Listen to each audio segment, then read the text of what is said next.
இப்போ தமிழ் பெண்களும் அதில் ஸ்பாக்களில் ஈடுபட ஆரம்பிச்சிட்டாங்க. ஏன்னா ஒரு ஸ்பாங்கிறது வந்து 2000 ரூபாய், 1500 2000 2500 3000 சார்ஜ் பண்ணுறாங்க. ஃபுல் சர்வீஸ் எல்லாம் போனால் 3000 வரைக்கும் சார்ஜ் பண்ணுவாங்க. அப்போ 2000 ரூபா 1000 ரூபா கம்பெனிக்கு போனாலும் 2000 ரூபா அந்த பெண்ணுக்கு வந்துடுது இல்லை. 10 கஸ்டமர் வெட்டுறோம்னா 20,000 ரூபாம்மா ஒரு நாளில் கிடைக்குமா? இதுலேயும் இன்னும் ஸ்பாக்கில் இன்னும் பிரச்சனையும் இருக்குது. ஓனருக்கே தெரியாமல் இந்த பொண்ணுங்க உள்ள அட்ஜஸ்ட் பண்ணிவிடும். ஸ்பா ஓனர் வெளில இருக்காங்கல்ல, அவங்க பாடி மசாஜானதுன்னு அவங்க நினச்சிட்டு இருப்பாங்க.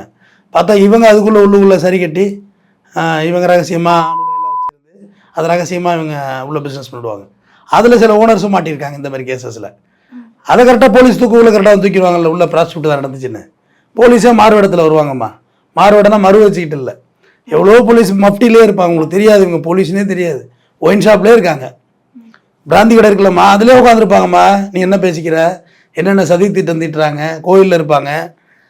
நீ என்னெல்லாம் இல்லீகல் ஆட்டிடியூட் எங்கெல்லாம் நீ அக்யூஸ்லாம் சந்திக்கிறதுக்கு ஏற்பாடு பண்ணுறாங்களோ அந்த இடத்துலலாம் இருப்பாங்க.